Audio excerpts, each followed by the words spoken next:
جب ہم نماز پڑھنے جاتے ہیں مسجد میں تو امام تلاوت کرتا ہے سورہ اخلاص، قل هو اللہ احد، کہو کہ اللہ ایک ہے۔ ہر مسلمان جو مسجد میں نماز پڑھنے آتا ہے، میں آپ سے پوچھنا چاہتا ہوں وہ کتنے اللہ میں مانتا ہے؟ جو مسلمان مسجد میں نماز پڑھنے آتا ہے کتنے اللہ میں مانتا ہے؟ ایک میں۔ ایک بھی مسلمان نے جو دو اللہ میں مانتا ہے، تو یہ قاری صاحب کس کو بول رہے ہیں؟ اللہ کیا کہہ رہا ہے ہم سے؟ اللہ کہہ رہا ہے کل، کہو، کل ہو اللہ احد، کہو کہ اللہ ایک ہے۔ کن سے؟ مسلمانوں سے نہیں، وہ لوگوں سے جو لوگ ایک اللہ میں نہیں مانتے۔ ہم نماز تو پڑھتے ہیں سورہ اخلاص، ماشاءاللہ قرآن کا 1/3 حصہ، باہر نکلتے کتنے لوگ غیر مسلمان سے کہتے ہیں کہ اللہ ایک ہے؟ اتنا بڑا مجمع ہے، کروڑوں لوگ اس تقریر کو لائیو دیکھ رہے ہیں۔ میں پوچھنا چاہتا ہوں کہ اپنی زندگی میں آپ نے کتنی بار سورہ اخلاص کی تلاوت کی ہوں گی؟ کتنے بار؟ کتنے بار؟ کتنے بار؟ کتنے بار؟ ہاں بے شمار۔ کوئی بولیں گا ہزاروں بار۔ 1000 بار تو کی ہوگی نا اگر نمازی ہے تو۔ آپ اگر نمازی ہے، نمازی نہیں تو الگ بات ہے۔ اگر نمازی ہے تو ہزاروں بار تو تلاوت کی ہوئیں گی۔ اگر آپ 40 سال کے 50 سال کے تو ہزاروں بار تو کی ہوئیں گی۔ میں پوچھنا چاہتا ہوں آپ نے کتنے غیر مسلمانوں سے کہا کہ اللہ ایک ہے؟ 1000 100 50 سے تو کہا، 10 سے تو کہا کہ آج تک کے تو شاید اللہ تعالیٰ آپ کو معاف کرے گا کیونکہ آپ نے توجہ نہیں دی ہوگی۔ آج کے بعد آپ نے ذاکر کی تقریر تو سنی ہے کہ جب آپ سورہ اخلاص پڑھتے ہیں قل هو اللہ احد، اس کی معنی ہے کہو ان لوگوں سے جو لوگ ایک اللہ میں نہیں مانتے کہ اللہ ایک ہے۔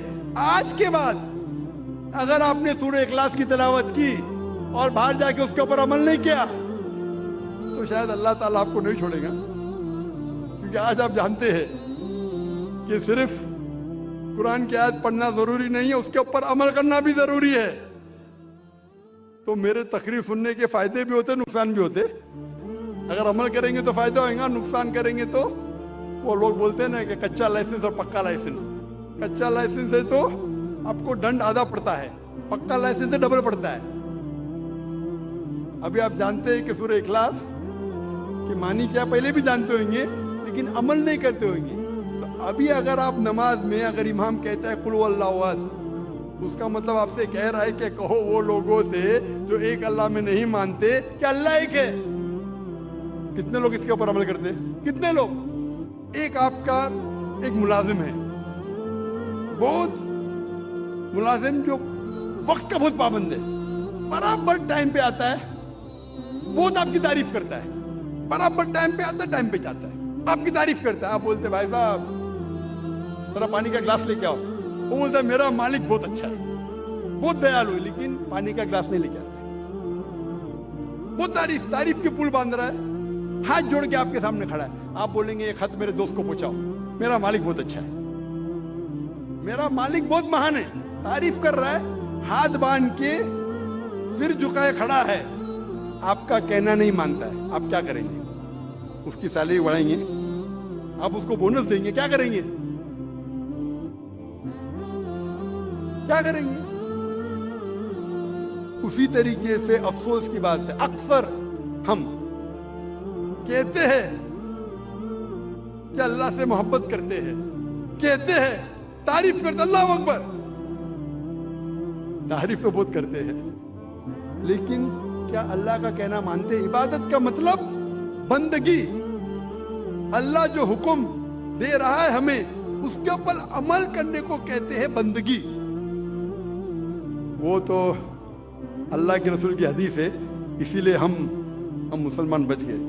اللہ کے رسول فرماتے ہیں کہ وہ اللہ کی رحمت کے بنا کوئی بھی انسان جنت میں نہیں جا سکتا، صرف اعمال پہ۔ اگر ہمارے اعمال کے ذریعے ہم صرف جنت میں جائیں گے تو ایک بھی انسان دنیا میں جنت میں نہیں جائے گا، ایک صحابہ اللہ کے رسول سے پوچھتے یا اللہ کے رسول کیا آپ بھی؟ تو وہ کہتے ہاں میں بھی. جب اللہ کے رسول جو سب سے بہترین انسان ہے, سب سے بہترین مثال ہے ہمارے لیے, وہ اللہ کے رحمت کے بنا جب نہیں جا سکیں تو ہم کیا ہے؟ اسی لیے اللہ کی رحمت ہے, وہ رحمان اور رحیم, اس لیے ہم بچ گئے. تو صرف لپ سروس سے کام نہیں چلیں گے. میں ایک مثال دیتا ہوں.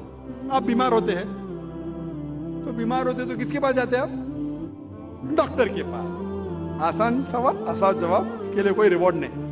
آپ جاتے ڈاکٹر کے پاس, ڈاکٹر آپ کو پرسکرپشن دیتا ہے, 3 بار دوا لو. صبح کو بریکفاسٹ کے بعد, ناشتے کے بعد دوا لو, دوپہر کو لنچ کے بعد دوا لو, اور رات کو ڈنر کے بعد دوا لو. آپ گھر پہ واپس آتے, صبح کو ناشتے کے بعد پرسکرپشن پڑھتے, مجھے دوا لینا ہے ناشتے کے بعد, اور بند کر لیتے. دوپہر کو پھر سے کھولتے کہ مجھے دوا لینا ہے لنچ کے بعد, پھر سے بند کر لیتے. پھر ڈنر کو پھر سے کھولتے, پھر سے پڑھتے, لیکن دوا نہیں لیتے. کیا آپ کی بیماری دور ہوگی؟ وہ ہم مسلمان کرتے, پڑھ لے ختم قرآن, لیکن قرآن پہ عمل نہیں کر رہے. اب ڈاکٹر آپ کو پرسکرپشن دے گا. اللہ سبحانہ و تعالیٰ سارے ڈاکٹروں سے اونچا ہے, وہ ہمارا خالق ہے, ہمارا رب ہے. ہم اس کا پرسکرپشن قرآن مجید, یہ ساری انسانیت کے لیے اللہ سبحانہ و تعالیٰ کا سب سے آخری پرسکرپشن ہے. کیونکہ میں ڈاکٹر ہوں, میں میڈیکل لینگویج میں بات کر رہا ہوں. کون مجھے فتوے مت لگانا بھائی, میں اردو زبان میں کمزور ہوں, بولیں گے ذاکر بھائی کہتے ہیں پرسکرپشن ہے. یہ اللہ سبحانہ و تعالیٰ کا, ہمارے خالق, ہمارے مالک کا پرسکرپشن ہے, آخری پرسکرپشن ہے سارے انسانوں کے لیے. اس کو پڑھو, اس کے اوپر عمل کرو, انشاءاللہ آپ ہدایت پائیں گے.